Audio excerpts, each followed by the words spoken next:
I'm about to start a trip from Tower, Minnesota back to my home in Eau Claire, Wisconsin. We will require a supercharger stop in Duluth. The total trip distance today will be approximately 250 miles.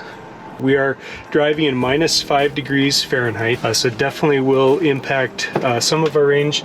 Although when I charged the car before I left, I did choose the preheat option.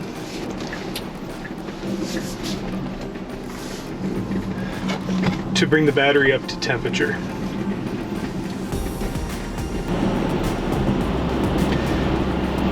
And here on the trip estimator, we did start out at 97% state of charge, and it predicts that we will arrive in Duluth at the supercharger with a 37% state of charge. I will keep the vehicle speed to below 60 miles an hour for this trip, just to allow it to achieve the best range possible in these cold conditions. And as I drive south, the further south I drive, I will expect it to warm up slightly, and so that will help improve the range as well. So I'll bring you back for a few updates here along the trip, but I just wanted to get things started with a little drive. This is a wintertime road trip from northern Minnesota to Wisconsin.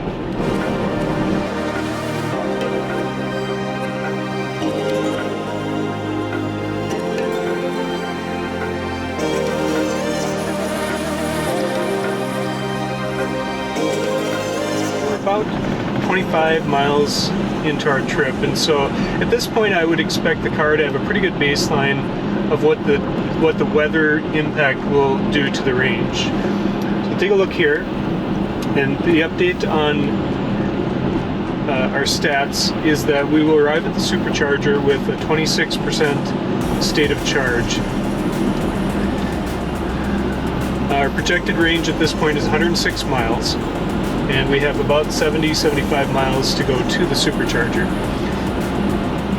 The average consumption now over the last, let's do a 30-mile average, over the last 30 miles, which is essentially this trip, is now 495 watt hours per mile.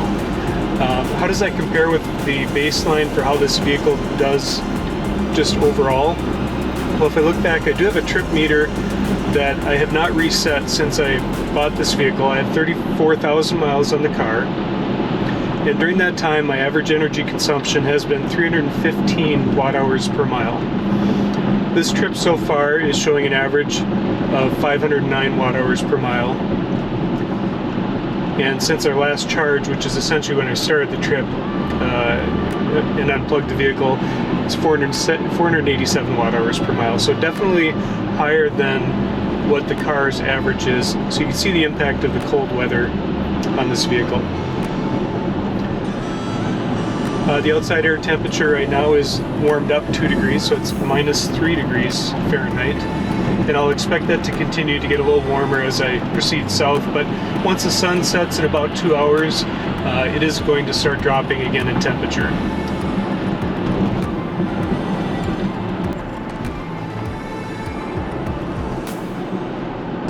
And our next stop after leaving Virginia will be Duluth, Minnesota. That's the destination stop for the supercharger.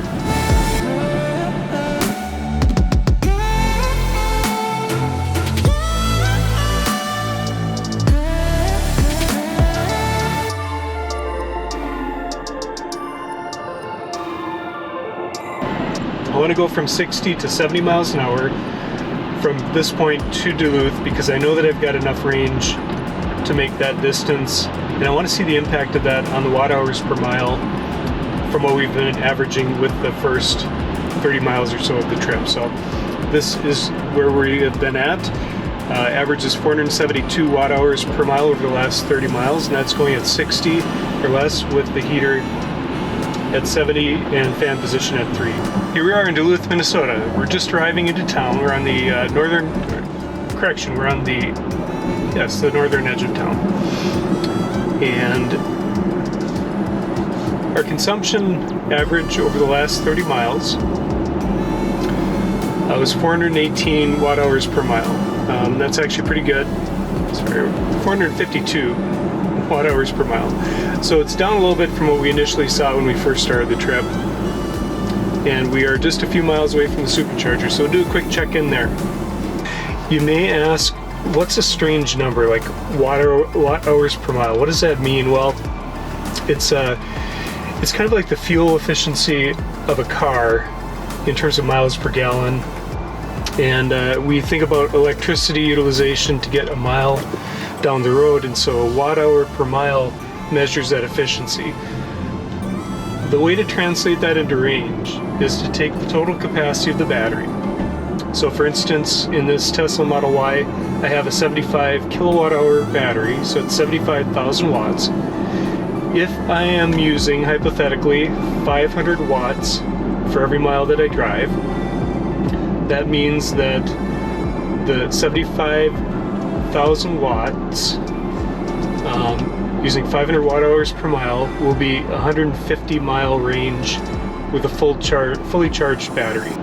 So that's what that translates into at that energy utilization rate. So obviously, if you can keep your utilization below, say like 350 watt hours per mile instead of getting 150 miles, you'll get something closer to 200 miles of actual range. And we'll actually need that range for the next leg of our trip, because I believe that the Duluth Supercharger to my house is close to 150 miles. I'll tell when we get to the supercharger.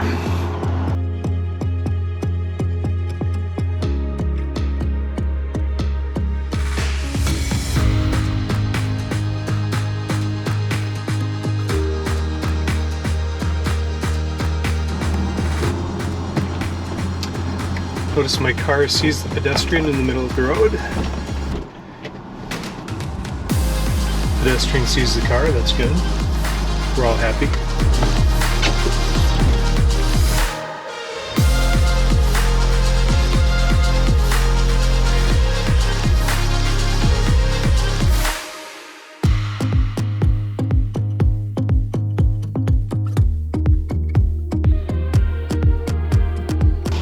So we have two other cars here charging, and we'll take this one.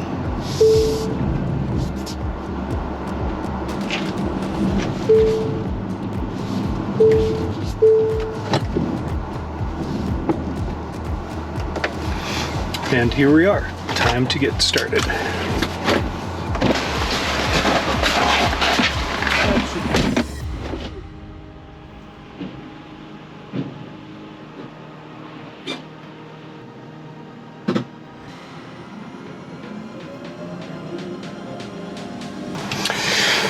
Alright, so we are on the supercharger.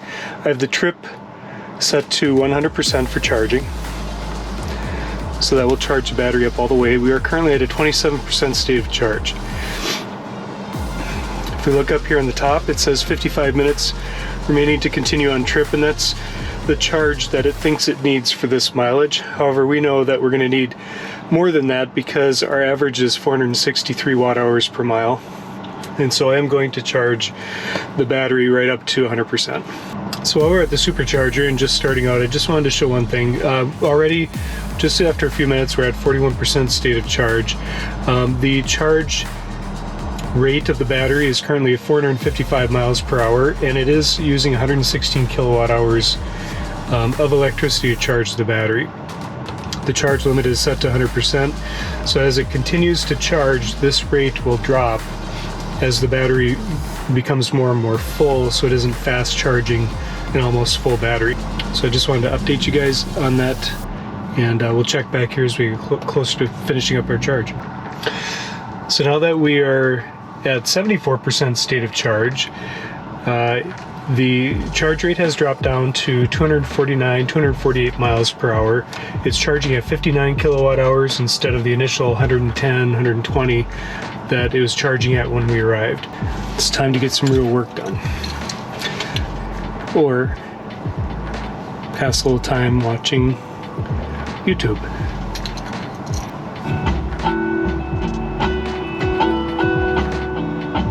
Just opened up the cabin, and I got the heaters going. As you can see, this is not something I do every weekend. As soon as we get this place warmed up, we're going to break out some other video gear, hopefully grab the Tesla and bring that out a little later. So stay tuned. All right, we are at 100% charge, and we are going to continue on our trip. So let's do a quick update and see where this places us.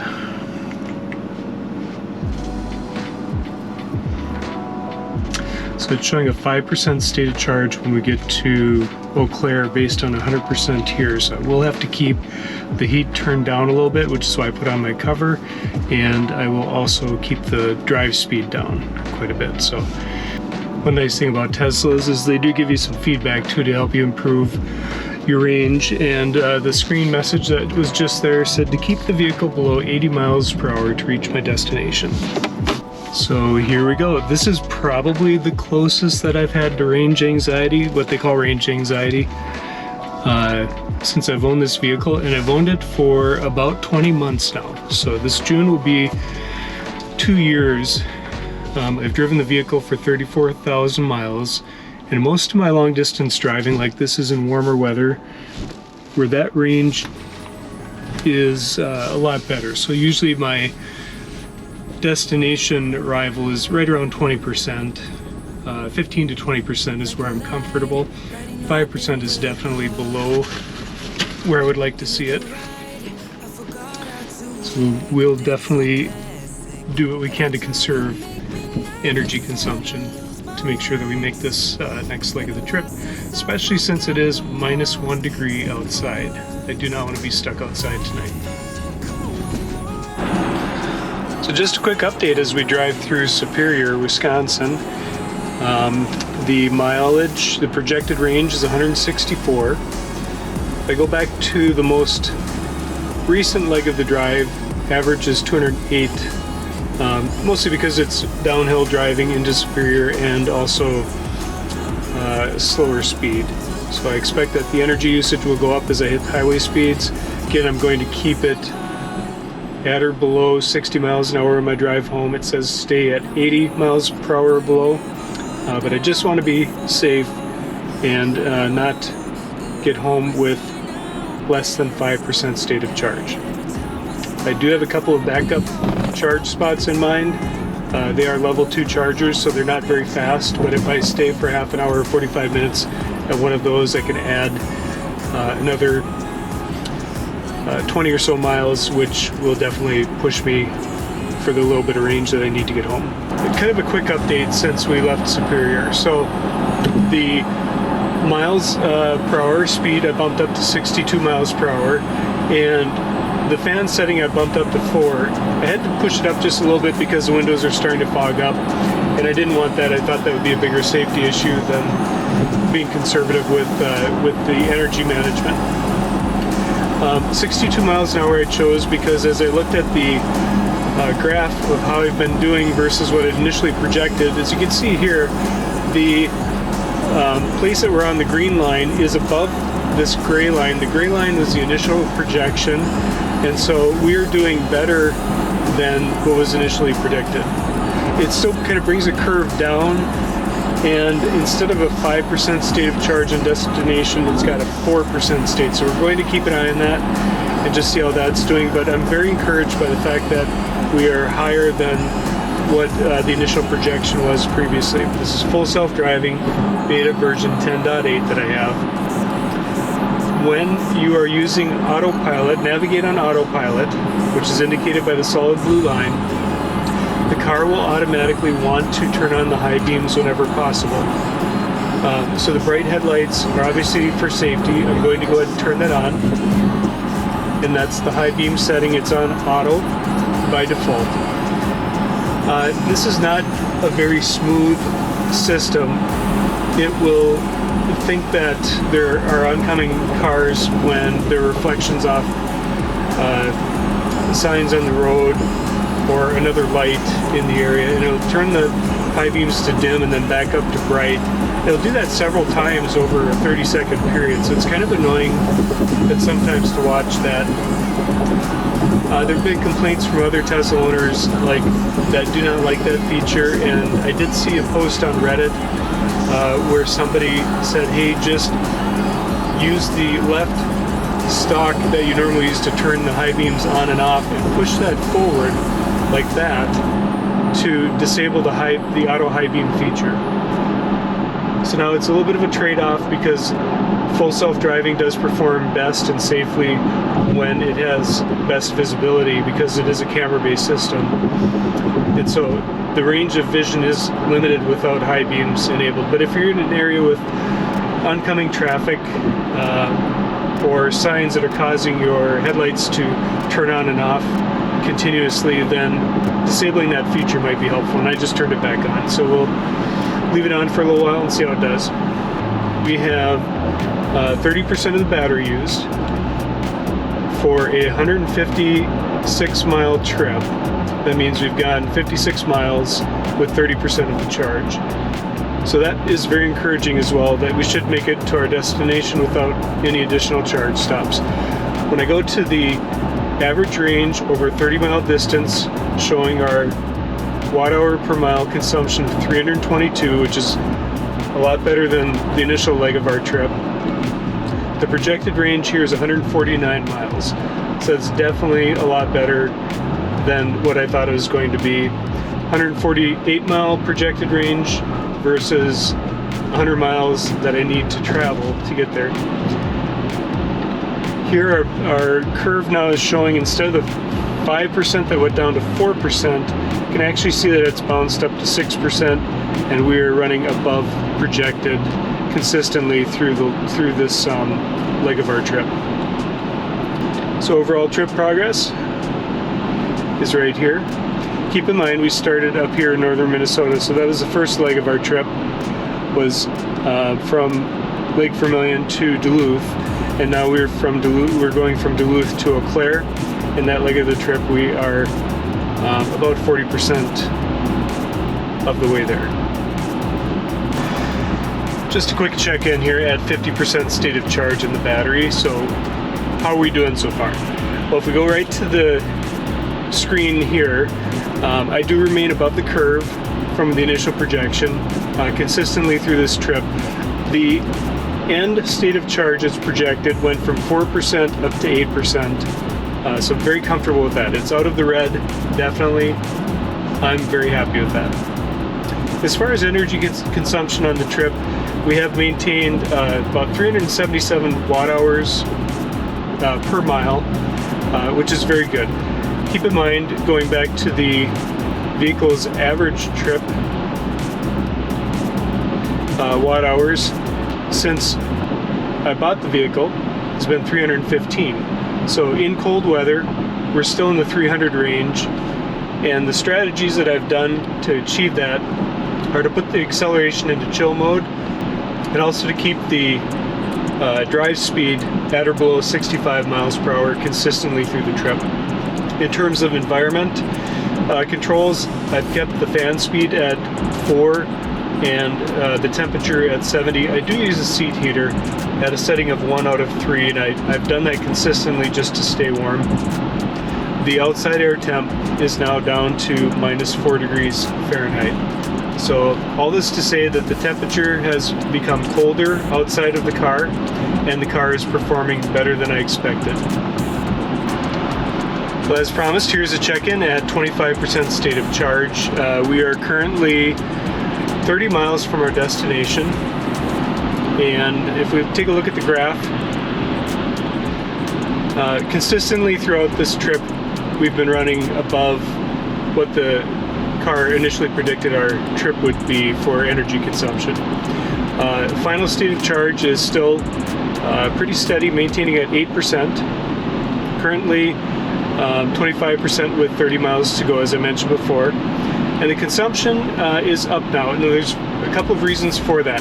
The first is that I did turn the heat up the fan up another notch, just to increase the heating in here, as I was confident that I was going to make the destination with plenty of energy remaining. I decided to make it just a little more comfortable in here and try and knock some of the frost off the side windows. So with our set speed increased to 70 miles an hour and the environmental control fan speed increased to 5, temperature still at 70 internal, and outside air temp now at 1 degree Fahrenheit, 1 above. How's our energy consumption? Well, if we look here at the graph, we are now averaging over the last 5 miles 383 watt hours, 15 miles 404 watt hours, and 30 miles 400. That is an increase of what we were previously, but we can see what the impact of the extra 5 miles per hour from what we were running before is from that leg of the trip to where we currently are at in the last 30 miles.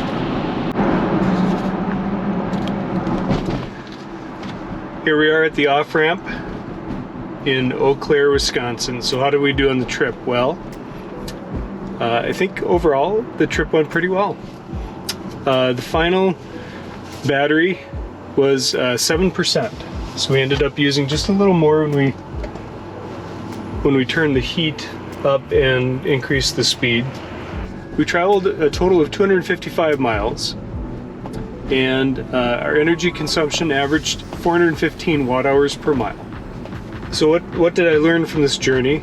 Well, I learned that starting out conservative, going slower than you think you need to for completing the trip,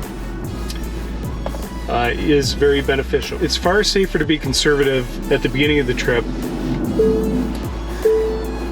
and save miles for when you need it later on. You can always increase the speed or the heating in the cabin as you have opportunity to, but you are unable to get that back later on in the trip. So start out the trip slow, start it out with conservation in mind, and then you have the ability later in the trip as you gain confidence to be able to increase speed or increase temperature, as I did during this trip.